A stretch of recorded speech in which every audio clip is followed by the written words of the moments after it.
number 3. And we're here with Morgan and myself, Shalini. And we're going to talk about... 300. Yeah. 300 what? 300? The movie 300. Oh. Is there like 300 and then colon something something? Might be 300 Easter eggs or something. Easter eggs? What? I collected that many Easter eggs one year. Oh, 300 Easter eggs. I'm sick today. So am I. But I'm more sick, so it matters more. Wait, when what? I say it. I've been sicker longer than you have. In terms of days. Okay, fair enough. You're acting like you're more sicker than I am. So that's why. Projecting my illness onto you. Yeah. Yeah. So today we're going to talk about the amazing, fantastic, heroic, epic film 300.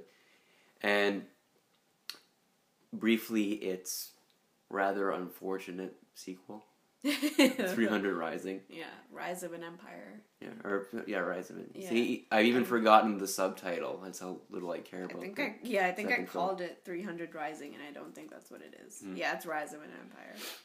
Ox. But yeah, if you haven't heard of 300, it was a movie from 2007, directed by Zack Snyder, and it has Gerard Butler and a bunch of other hot people in it. Gerard Butler's okay, but and it's basically, well, Morgan is the history buff here, but it's supposed to be an adaptation of a comic book adaptation of a historical event back in antiquity when it's 480 BC. Yeah, 480 BC, when the Persians tried to invade Athens and specifically Sparta, and the Spartan culture and people rose up against them, and 300 soldiers battled against the entire horde of the Persian army, and spoiler alert, they don't survive, but then they contribute to resisting Persia. Yeah. It becomes kind of like a hallowed sort of tale. Yes. Yeah. Yes. This obvious suicide mission. Yeah, exactly. And it's a sort of emblematic of heroic action and adventure in historical times. Yep. Yeah. So, well, Morgan is a huge buff of Roman epics. Maybe romantic comedies, I don't know. Rom-coms, no thank you. Unless they're Roman commentary. That's another, like rom-com could be an abbreviation of Roman commentary. So ancient Roman historians and their commentary about the world. Yeah. Exactly. Sure. Yeah. But, so Morgan is the expert on 300 here, so I'm just gonna pick his brain for my enjoyment and perhaps yours. So I have a PhD in this film. What's your favorite Roman epic movie? If I may well, ask. This isn't a Roman movie. It's a movie about the ancient Greeks. Right. I really liked Gladiator with Russell Crowe. It was pretty good. Mm-hmm. There's a lot of them, but they're all sort of different because that period of history, it's not necessarily murky, but it's so open to interpretation as to how people behaved and the way things are. I mean, we have lots of general guidelines and whatnot, but I think that those films rely heavily on atmosphere as opposed to dialogue, which is always kind of interesting. It's kind of interesting to see them. And I think that 300 is a film where, it's almost constantly dialogue, but it's backed by, epic, super bombastic music, and there's so much that you kind of have to, I guess, make up for, because if you did, a film that was really historically accurate, you were trying to be as accurate as possible, I don't think that it would be that entertaining. Yeah, it wouldn't be a box office hit. I don't think so. It's interesting because most people consume history through, I'm going to guess documentaries about history or films like this. but usually in the documentaries, they have a lot more leeway in terms of being actually a bit more boring, which I don't find anything about this kind of history to be boring. Mm-hmm. But what I mean is a bit more erudite or academic, or they can. There's usually a narrator. I mean, in 300, there's a narrator as well, who actually is one of the characters who directly takes part in the events. Yeah. So he's presumably reliable. But in documentaries about antiquity, like, you have some, like, it's usually like an actor or a historian from some, super crazy academic institution, like a David Attenborough equivalent. Yeah, like literally. History. Yeah, literally. And, they'll go over specific themes, items, persons, places, that. It's. I think the entertainment value of documentaries is more the information itself. So it doesn't have to be like these super crazy betrayals and armies and wars and all that kind of stuff. It's more about, oh, this was real, this actually happened. That's entertaining for the audience of a documentary. But for film, it's more general. So the entertainment comes from the action and the blood and the betrayals and the emotional part of, like, the soldier leaving home and stuff like that. Yeah. So that's really what they focus on. And I know from a New York Times article with Frank Miller, who created the comic book that's 300 is based off of, he talked about how, like, mood and atmosphere is more important, and that's kind of what he wanted to capture with, like, the gloomy, dark world that the whole movie is set in. So yeah. I mean, I haven't read the comic book. I've seen, like, a couple of panels, like, when they were comparing scenes from the film and like the animations, like, in individual strips, and whatnot. And from what I saw, like, it seemed like it was pretty true to form. And yeah. Cool. So we'll dive right in. Well, I remember I was on YouTube in 2007, back when YouTube was still pretty new, and it was just, there was so many videos where it was remixes of "This Is Sparta." Oh, yeah. Like that line. Yeah. And they set it to, like, this crazy techno tune track, and it's just Gerard Butler's face as the character King Leonidas, and he, with, like, his mouth just, like, wide open, like that roaring lion type face. Yeah. And they would just, like, superimpose his face on people's, like, on the body of, like, presidents and stuff. And so, and the other thing too is, like, there was, like, trailer material and this various clips of the film, like, usually the action sequences. And I just thought it was kind of cool. I didn't really find it that remarkable at first, because I thought it seemed very like everything was historically, like, in there. I don't know how to explain it. It seemed like it was very exaggerated and just inaccurate, kind of. Well, not necessarily inaccurate. I really had no point of reference to assess the accuracy at that point. I was much younger, and I wasn't even in high school. That was 10 years ago. Holy crap. Yeah, it was a long time ago. Yeah.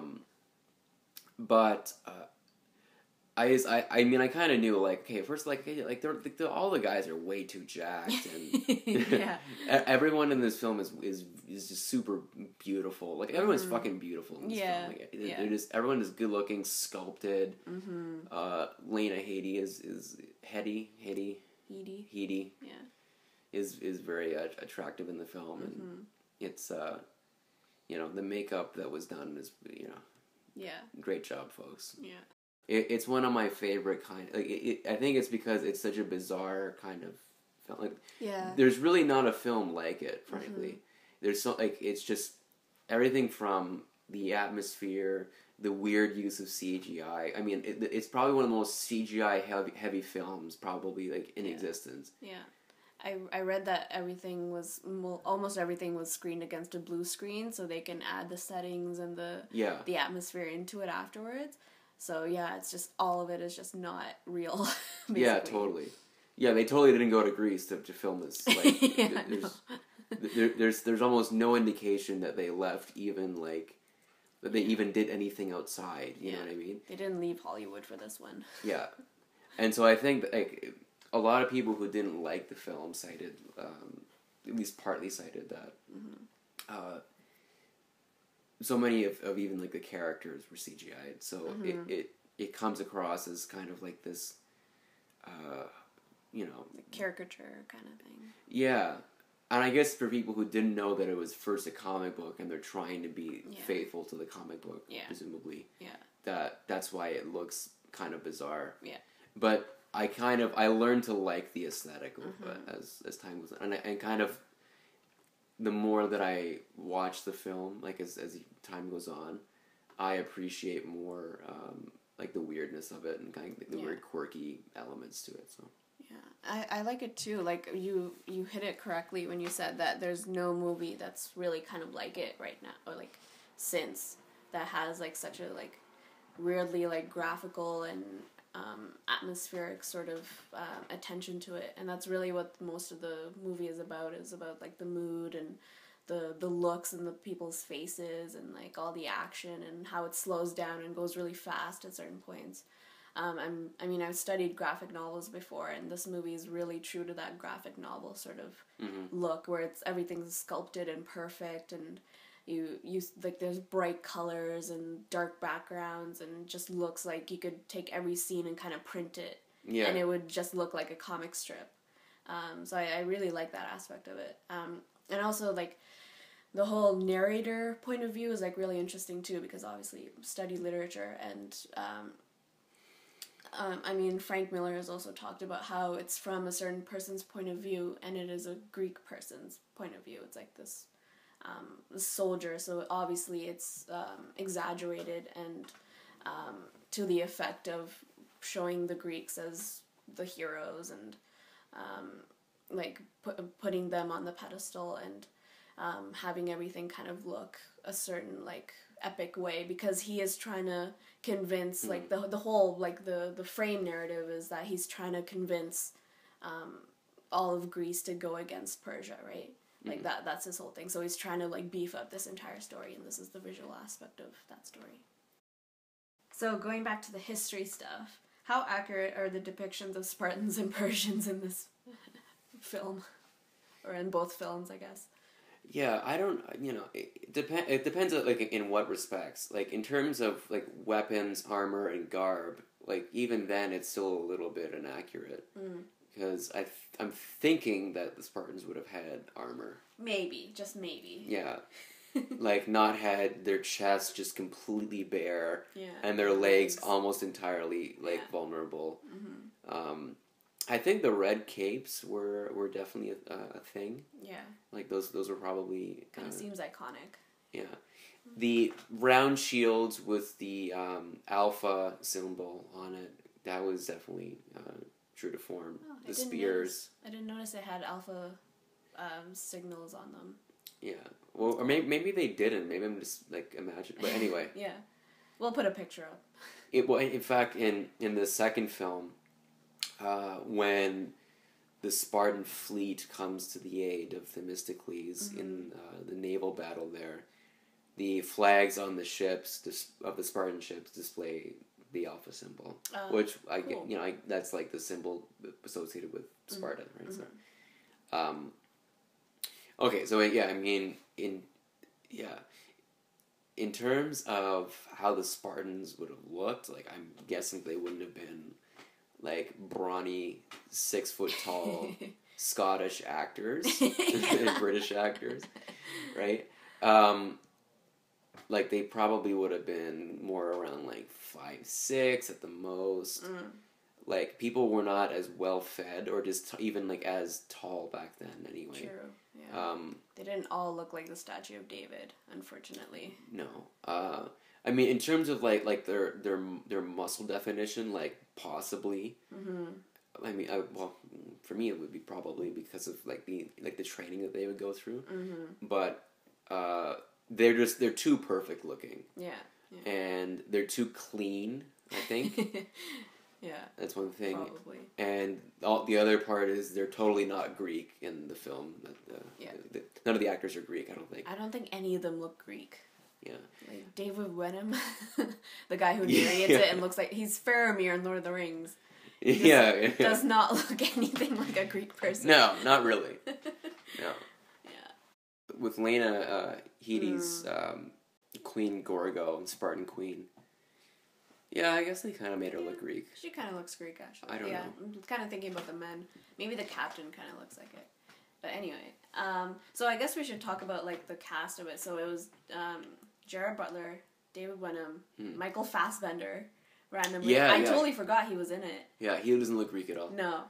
I don't think. Who else is in it? Lena, obviously. And Santiago. Oh, no. I don't know his... Brazilian actor. Yeah. The guy who plays Xerxes, who is the antagonist. Yeah. Quick little fact check right there. Yeah, let's do that. Until then, tell us more about Spartan culture in, like, actual historical terms. Can you give us a little tiny snippet? Oh, Rodrigo Santoro. There we go. Rodrigo Santoro. Yes. Spartan culture was kind of, at the time in Greece, I guess was considered a little bit unusual. Because it was a warrior society, and pretty much if you were a freeborn citizen, I think for the most part you became, like, if you were a male you became a soldier, and pretty much all the, like, the work was done by either women or slaves. And even then, like, I'm not too familiar with, like, the social structure, but I do know that, like, and the film shows it, like, it's an absolute monarchy, but they also have, like, an assembly, so which is kind of interesting. Yeah. So there's kind of, like, this weird fusion between, like, a kind of Greek democracy, and then you have, like, a kingship, like a traditional kind of, like, it's a hereditary, like, the king's a king, then his son becomes the king, and so on, unless there's, like, usurpation or, you know, I don't know, some massive revolt. Some Game of Thrones shit going down. Yeah, literally. But yeah, Spartan culture practiced eugenics, so babies that were, like, deformed or, like, deemed, like, unfit for whatever reason, like, to be Spartans, they were discarded. Interesting. Yeah, and that's a key point in how they lost in terms of the movie, because Leonidas rejected one of the Spartan members who was deformed, and he went and tattletaled to the Persians about this secret pathway. That character's name is Ephialtes, and apparently, like, he, according, like, to the real history, this was a real person. Oh, now, I don't know if he was deformed or anything like that, like, as they had in the film, or what, like, exactly the motives were, but essentially, he gave up information to the Persians about how they could circumnavigate the Spartan defense that was mounted at the Hot Gates, which is Thermopylae, where the battle was held. So that narrow kind of pass on that kind of cliffside. There was a way to get around them. I guess, and so that's what caused them to eventually, like, get engulfed and to lose the battle, so to speak. I guess the fact that he is deformed is more of a cultural critique from, like, a modern era of we look at these heroes, but then they also have that other side of, like, practicing eugenics, basically, of, like, they're not all perfect, and this is basically their flaw, their fatal flaw that kind of ends them, is that they don't accept every single person that is Spartan or Spartan-born, basically. Yeah, that's an interesting way of looking at it, yeah. It's kind of like something that they do, thinking that it makes them stronger, ultimately, like, at least in the film's case, like, it shows that, like, it kind of goes against... brings about their demise. Yeah. Their, what is it, hamartia. It's the fatal flaw, Aristotle's... I think it's Aristotle who coined that term. Keeping it Greek. Good. Yeah. Getting that Aristotle in there. Speaking of hot Greek people, so tell me, like, about how the people got in shape for the cast. You talked about how hot they were. And years ago, I had watched, like, a behind-the-scenes clip, and I think they're all probably still on YouTube. And it was about how the actors prepared for the roles. And I think that they were doing, I guess, like, an early version of CrossFit. I'm not sure how long CrossFit's been around. But it's doing like these dynamic like everything is always different. Like every day they do a different like set of routines and stuff. Like all the exercises are kind of meant to replicate like explosive movement. Or like they're supposed to be explosive. Like I don't know how to explain it. I don't think that they at any time just sat like at a weight machine and like did like a seated press or something or like lat pull downs. I think it was like I saw like a lot of like doing ropes like you know what I mean? Pulling stuff like they have like a harness attached to their body, like pulling like heavy weight, doing chin ups, dips, pull ups, like you know. Wow, that's crazy. Yeah, that's a lot of stuff. I remember there was one clip where Gerard Butler was like in full costume and makeup, and I think that they were about to shoot something, and he was just chatting with like probably I think it was like Fassbender or Lena, and he's got like these two giant dumbbells, and he's just kind of like he's just doing curls like on the spot, like God. Toning, like getting like his muscles a little bit bigger for the scene they were about to shoot. I mean, it's like they clearly did like just a phenomenal job training like the actors. You know, I thought that was like really impressive. Yeah, they probably didn't have to CGI too much on them. It's more like just enhancing what's already there. Yeah, and it's cool that they did exercises that mimic what the Spartan army might have actually gone through, as opposed to just like isolating muscle body groups, and then just kind of doing those to. Get the whole picture, but they did more holistic exercises. Yeah, and you can tell like if you pay attention because it's not like if you go to a gym today you might see let's say an average gym going man has great biceps and then his chest is okay and then his legs look like chicken legs. It's a fucking Dorito. Yeah, literally. Yeah, not in a good way. Like an upside down Dorito. Yeah, exactly. Like a slice of pizza or something. Like that's the shape of the body. Like the actors in the film have great legs. I don't know how to say that without blushing slightly. But their entire bodies like have clearly been paid attention to. It's not just like, okay guys, we're gonna train. You guys are gonna be Spartans for like this big ass Hollywood film. Here, do curls for like 20 days in a row. Yeah. And come out with like these huge jacked arms, and the rest of your body looks like a pile of dog shit. And then we're gonna shoot. Yeah. You know, like they really made it look like these guys train, like they run up mountains, they run through fields, like they are used to they look like they were used to thrusting spears and stuff.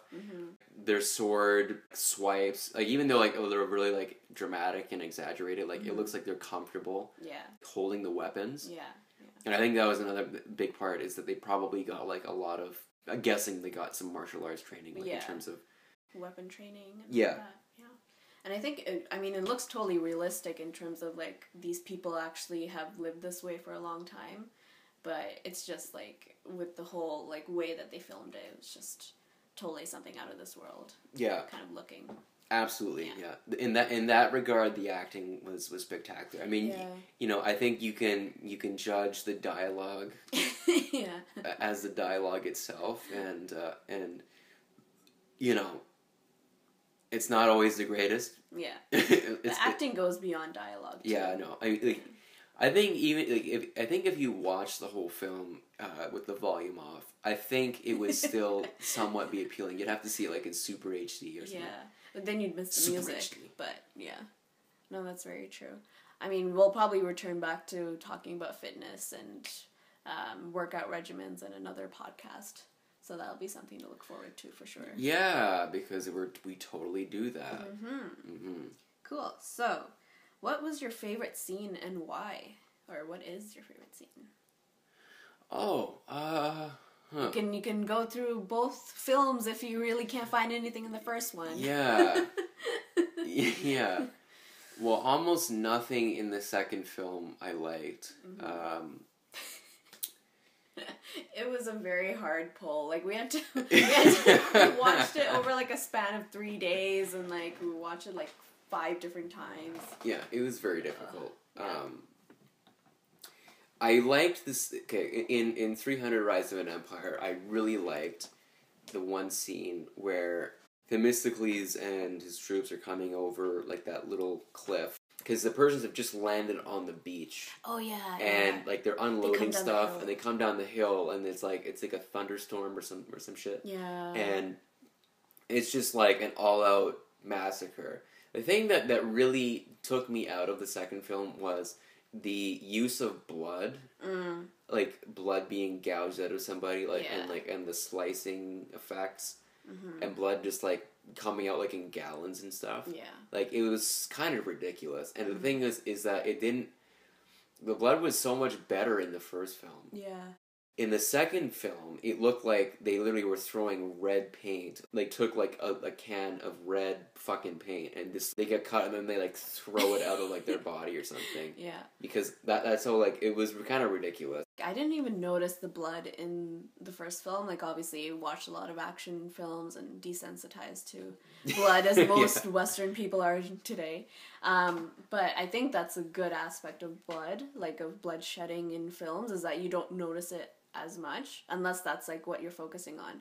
But like in Rise of an Empire, that was all I focused on during the action scenes. It wasn't the choreography, it wasn't like the people's emotions, it was like, look at these blood spurting, oh my god. Yeah. Like it was like they tried to be too realistic and then they just went overboard in terms of how much blood is actually spilled on a battlefield. Yeah, you bring up a good like assessment. I did feel like they're trying to be more gritty and realistic, but at the same time almost like more exaggerative. It was like counterintuitive. Yeah, like I don't know, it was just strange. The other thing too was that Rise of an Empire was a very blue film. Like there was lots of blue, dark grays and whatnot.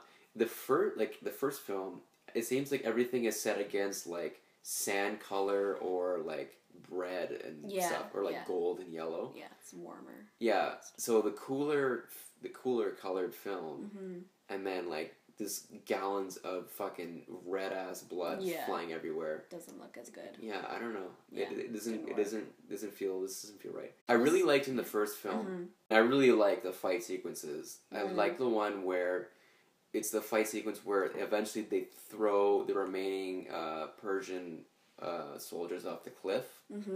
Yeah. I'm pretty sure that on YouTube there's like a clip of like just that one scene and it has tens of millions of views because it's just it's so cool. They were getting charged by the Persian infantry, and eventually like because they stayed in the phalanx formation, and eventually the Persian formation kind of breaks, and then it's just like a massacre, and then like they just eventually get driven off of the side of the cliff at Thermopylae. So yeah, that was pretty epic. Yeah, and there's like some really nice slow-mo shots, and I don't know, I just love it. Yeah, I think it's fucking cool. Yeah. Have like a beer and you just watch this dumb film and you see that. Yeah, I love, like, it looks so aesthetically pleasing, like how it slows when like Leonidas would like cut someone, and then like it would go really fast when he's like turning around his enemy, and then he like slow-mo like cuts him again. Yeah, like that. It's so beautifully done, and it's so artful, and you can see the muscles moving and all that kind of stuff, and it just looks so good. Yeah, but people just like looking at gory, cool stuff like that.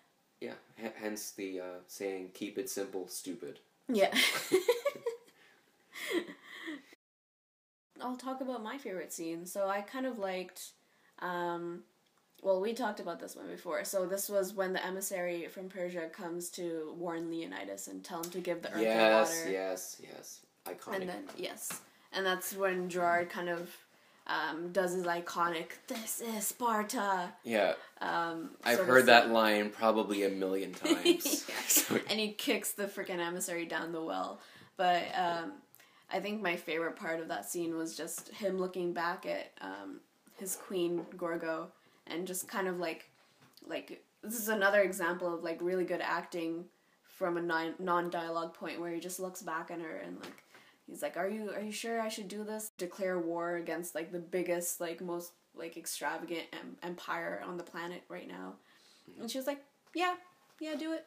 She just gives a nod, and then he's like, okay. And then he turns around and he does the thing, and then he boots him down the well. Who do you think the star of the movie is? Is it Gerard Butler, or is it another member of the cast? Is it no, it's the narrator? It's 100% him. Yeah. 100%. Yeah. it's a good question because he is ultimately head of a kingdom, 300-man band of soldiers, and you can tell like he's very connected to them, and they know him. He knows them. Yeah. Like he's not some distant kind of king in terms of being holier than thou or like by his station. He's still the king and the commander, but he fights in the same formation in the front with his men, right? Yeah. Every time that you see him with the red cloak and the spear, the beard, and he's like just grinning, or he's like roaring, you know what I mean? Xerxes was an interesting character because I remember when I first saw it, I didn't really feel like it. I'm like this. I don't think Persian emperor would have been like this.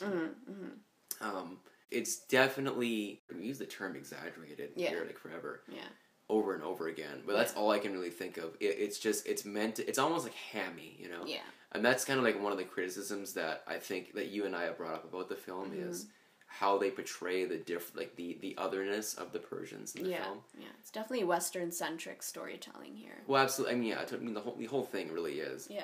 And it's, it is about democracy versus, or at least democracy with kingship, and freedom, even though there's slaves and stuff. Yeah. The Spartan conception of freedom. Yeah. And liberty and valor versus, I mean, they say it explicitly, like tyranny and mysticism of Persia, right? Yeah. So I just laughed out loud at that point because I was like, oh my god, this is so like othering of an entire empire. Rodrigo Santoro. Rodrigo Santoro, yeah. I still thought that he had a great performance because he did show himself to be like a very weird, otherworldly almost kind of like figure. Yeah. And he believes himself to be a god and, king. Right. It's obviously like not showing Persians in like a realistic light, so it's not like they're saying like, oh, look at like how all Persians are. Like there's no way like a being like that would ever exist, right? So I thought it was like a cool way of just showing like this us versus them story. And we talked about that a bit, and we had heard that critique. I read that critique in an academic article when I was in school about epic films in the 2000s, generally speaking.